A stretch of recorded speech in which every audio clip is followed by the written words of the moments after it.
ബിരിയാണി ഉണ്ടാക്കാൻ ഇതിലും എളുപ്പവഴി വേറെ ഇല്ല കേട്ടോ. സവാളയും തക്കാളിയും ഒന്നും വഴറ്റണ്ട, വളരെ സിമ്പിളായിട്ട് ഉണ്ടാക്കിയെടുക്കാൻ പറ്റുന്ന നല്ല ടേസ്റ്റി ആയിട്ടുള്ള പൊരിച്ച കോഴിൻ്റെ ബിരിയാണിയാണ് കേട്ടോ നമ്മളിന്ന് ഉണ്ടാക്കുന്നത്. ഞാനിവിടെ 1.5 കിലോ ചിക്കൻ എടുത്തിട്ടുണ്ട്. ഇതിലേക്ക് നമുക്ക് ആദ്യം ഒന്ന് മസാല പുരട്ടിയെടുക്കാം.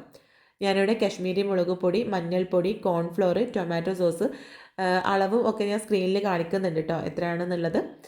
കുറച്ച് മല്ലിപ്പൊടി, ഇഞ്ചി വെളുത്തുള്ളി പച്ചമുളക് പേസ്റ്റ്, നാരങ്ങ നീര്, ആവശ്യത്തിനുള്ള ഉപ്പ്, ഇതെല്ലാം കൂടി ചേർത്ത് നമുക്ക് ചിക്കൻ ഒന്ന് മാരിനേറ്റ് ചെയ്തെടുക്കാം. ഇനി നിങ്ങൾക്ക് സമയം ഉണ്ടെങ്കിൽ ഒരു അരമണിക്കൂറെങ്കിലും റെസ്റ്റ് ചെയ്യാൻ വെക്കാം. ഞാനിതിപ്പോൾ തന്നെ ഫ്രൈ ചെയ്യുകയാണ് കേട്ടോ. എണ്ണ നല്ലപോലെ ചൂടാക്കിയെടുത്ത് ഹൈ ഫ്ലെയിമിൽ ഇട്ടിട്ട് നമുക്കിത് നല്ലപോലെ ഒന്ന് ഫ്രൈ ചെയ്തെടുക്കാം. ഒരുപാട് സമയം ലോ ഫ്ലെയിമിൽ ഇട്ടിട്ട് ചിക്കൻ്റെ ഉൾഭാഗം വേവിച്ചെടുക്കണമെന്നൊന്നുമില്ല. നമ്മളിത് ഇനിയും വേവിക്കുന്നുണ്ട് കേട്ടോ ചിക്കന്. ഇനി ഇതാ 4 വലിയ സവാള, 2 തക്കാളി അരിഞ്ഞത് ഒരു പ്രഷർ കുക്കറിലേക്ക് ചേർത്തിട്ടുണ്ട്. അപ്പോഴേക്കും ഇതാ ചിക്കൻ ഒന്ന് ഫ്രൈ ആയി വന്നിട്ടുണ്ട് കേട്ടോ. ഉൾഭാഗം ഒന്ന് വേവണമെന്ന് നിർബന്ധമൊന്നുമില്ല, ആ ഒരു ഫ്രൈ ചെയ്ത ടേസ്റ്റ് കിട്ടാൻ വേണ്ടിയിട്ടാണ്. ഇനി ഇതാ ഇതിലേക്ക് 1.5 ടേബിൾ സ്പൂൺ ഇഞ്ചി വെളുത്തുള്ളി പച്ചമുളക് ചതച്ചതും, 1/4 കപ്പ് തൈരും, ഒരു നാരങ്ങയുടെ പകുതിയിൽ നിന്നുള്ള നീരും, ഒരു പിടി മല്ലിയില പുതിനയില അരിഞ്ഞതും, പിന്നെ നമ്മൾ വീട്ടിൽ തന്നെ ഉണ്ടാക്കിയ ബിരിയാണി മസാലയാണ് കേട്ടോ, അതൊരു 1/2 ടീസ്പൂണും, എരിവിനാവശ്യത്തിനുള്ള കുരുമുളക് പൊടി കൂടെ ചേർത്തിട്ടുണ്ട്. പിന്നെ കുറച്ച് കളറിന് വേണ്ടിയിട്ട് 1/2 ടീസ്പൂൺ മഞ്ഞൾപ്പൊടി കൂടെ ചേർക്കുന്നുണ്ട്. നമ്മൾ മുമ്പൊരു വീഡിയോയിൽ, ഒരു ബിരിയാണി ഉണ്ടാക്കുന്ന വീഡിയോയിൽ ബിരിയാണി മസാല കാണിച്ചപ്പോൾ ഒരുപാട് പേര് അതിൻ്റെ റെസിപ്പി ചോദിച്ചിട്ടുണ്ടായിരുന്നു കേട്ടോ. അത് ഞാൻ പെട്ടെന്ന് തന്നെ വീഡിയോ ചെയ്യാം. ആവശ്യത്തിനുള്ള ഉപ്പും കൂടെ ചേർത്തിട്ട് വെള്ളമൊന്നും ചേർക്കാതെ നമുക്കിത് ഒരു വിസിലടിപ്പിച്ചെടുക്കാം. സവാളയിൽ നിന്നൊക്കെ വെള്ളം ഇറങ്ങിയിട്ട് അടിയിൽ പിടിക്കാതെ നല്ലപോലെ വെന്ത് കിട്ടും കേട്ടോ. ഇനി നിങ്ങൾക്ക് പേടിയുണ്ടെങ്കിൽ ലോ ഫ്ലെയിമിൽ ഇട്ടിട്ട് ഒരു വിസിലടിപ്പിച്ചെടുത്താൽ മതി. എന്തായാലും സവാളയും തക്കാളിയൊക്കെ നമുക്ക് നല്ലപോലെ കുഴഞ്ഞ് കിട്ടണം. ഇനി ഒരു പ്രഷർ കുക്കറിലേക്ക് 2 കപ്പ് അരി നല്ലപോലെ കഴുകി വൃത്തിയാക്കി ചേർത്തിട്ട് അതിലേക്ക് സ്പൈസസും ആവശ്യത്തിനുള്ള ഉപ്പും കുറച്ച് നെയ്യും എണ്ണയും ക്യാരറ്റും കൂടെ ചേർത്ത്, ഇതിലേക്ക് ഞാനിവിടെ 2 കപ്പ് അരിയാണ് എടുത്തിട്ടുള്ളത്, അതുകൊണ്ട് 3 കപ്പ് വെള്ളം എടുക്കുന്നുണ്ട്. എന്നിട്ട് നമുക്ക് ഒരൊറ്റ വിസിലടിപ്പിച്ചെടുക്കാം. വെള്ളം അധികമായി പോകരുത് കേട്ടോ. 1 കപ്പ് അരിക്ക് 1.5 കപ്പ് വെള്ളമേ പറ്റുള്ളൂ, 2 കപ്പ് എടുക്കരുത്. കാരണം നല്ലപോലെ വെന്ത് കുഴഞ്ഞു പോവും ചോറ്.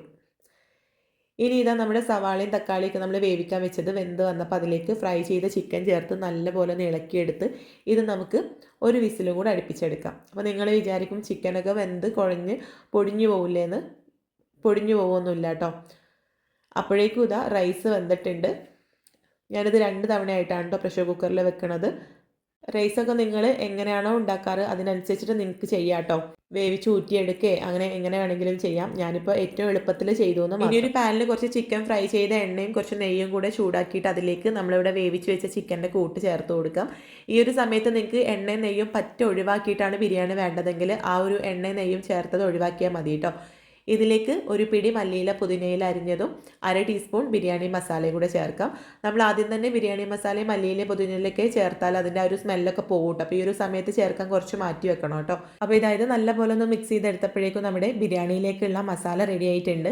ഇനി നമ്മൾ വേവിച്ച ആ ഒരു റൈസ് ഉണ്ടല്ലോ, അതൊരു പാത്രത്തിൽ അടിയിലിട്ടിട്ട് അതിൻ്റെ മുകളിൽ കുറച്ച് ബിരിയാണി മസാലയും മല്ലിയിലയും പുതിനയിലയും ചേർത്തിട്ടുണ്ട്. നടുവിലായിട്ടാണ് കേട്ടോ മസാല വെക്കുന്നത്. ഈ ഒരു സമയത്ത് നമ്മുടെ 2 ബിരിയാണി പോട്ട് നൈബേഴ്സിന് കൊടുത്തതായിരുന്നു കേട്ടോ. ഓരോ വീട്ടിലൊരു ഫംഗ്ഷൻ ഉണ്ടായിട്ട് നമുക്ക് പെട്ടെന്ന് നോമ്പ് നോറ്റുകൊണ്ടിരിക്കുമ്പോൾ നമുക്ക് പല ആഗ്രഹങ്ങളാണല്ലോ. അപ്പോൾ ആ ഒരു സമയത്ത് ബിരിയാണി കഴിക്കണം എന്ന് തോന്നിയപ്പോൾ പെട്ടെന്ന് ഉണ്ടാക്കിയതാണ്. അതുകൊണ്ട് വലിയ പാത്രമൊന്നും ഇല്ലാത്തതുകൊണ്ട് ഞാൻ ഈ ഒരു ചെറിയ പാത്രം വെച്ചിട്ടാണ് കേട്ടോ അഡ്ജസ്റ്റ് ചെയ്തത്. താഴെ മേലെ റൈസും നടുവിലും മസാല ഇട്ടിട്ടുണ്ട്. റൈസിൻ്റെ മുകളിൽ കുറച്ച് ബിരിയാണി മസാലയും കുറച്ച് മല്ലിയിലയും പുതിനയിലയും കൂടെ ഇട്ടിട്ടുണ്ട്. പിന്നെ കുറച്ച് അണ്ടിപ്പരിപ്പും മുന്തിരിയും സവാളയും കൂടെ നെയ്യിൽ ഫ്രൈ ചെയ്ത് മാറ്റിയിട്ടുണ്ടായിരുന്നു. അതും അതിൻ്റെ മുകളിൽ ഇട്ട് കൊടുത്തു. എന്നിട്ട് ചെറിയ തീയിലൊരു 10 മിനിറ്റ്, കുറച്ച് നെയ്യ് റൈസിൻ്റെ മുകളിൽ തൂവണം കേട്ടോ. എന്നിട്ട് ചെറിയ തീയിലൊരു 10 മിനിറ്റ് വെക്കുക. എന്നിട്ടൊരു 20 മിനിറ്റൊക്കെ റെസ്റ്റ് ചെയ്യാൻ വെച്ചതിന് ശേഷം നമുക്കിത് വിളമ്പാം കേട്ടോ. അപ്പോൾ ഞാനിത് ചെറിയ പാത്രം ആയതുകൊണ്ട് ഇങ്ങനെ പകുതി അങ്ങോട്ട് മസാലയും ചോറും കൂടെ എടുത്തിട്ട് 2 പാത്രങ്ങളിലായിട്ടാണ് കേട്ടോ മിക്സ് ചെയ്തത്.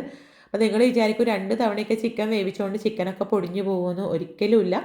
നമുക്ക് ഏറ്റവും ടേസ്റ്റി ആയിട്ട് എളുപ്പത്തിൽ ചെയ്യാൻ പറ്റുന്ന ഒരു ബിരിയാണിയാണ്. ചിക്കൻ ഫ്രൈ ചെയ്യാതെ മുമ്പ് ഞാൻ ഇതുപോലെ ചെയ്തിട്ടുണ്ട് കേട്ടോ. അപ്പോൾ ഫ്രൈ ചെയ്തിട്ടും നമുക്ക് ഇതുപോലെ തന്നെ ചെയ്യാം. ഇതാണ് ഒന്നുകൂടെ ടേസ്റ്റ് കേട്ടോ. അപ്പോൾ നിങ്ങൾ ഇതുവരെ ഇതുപോലൊരു ബിരിയാണി ട്രൈ ചെയ്തിട്ടില്ലെങ്കിൽ ട്രൈ ചെയ്ത് നോക്കുക, നിങ്ങൾക്ക് നല്ലപോലെ ഇഷ്ടമാവും. ട്രൈ ചെയ്യുന്ന സമയത്ത് ഫീഡ്ബാക്ക് അറിയിക്കുക. കൂടുതൽ വീഡിയോസിനായിട്ട് നമ്മുടെ പേജ് ഒന്ന് ഫോളോ ചെയ്യുക.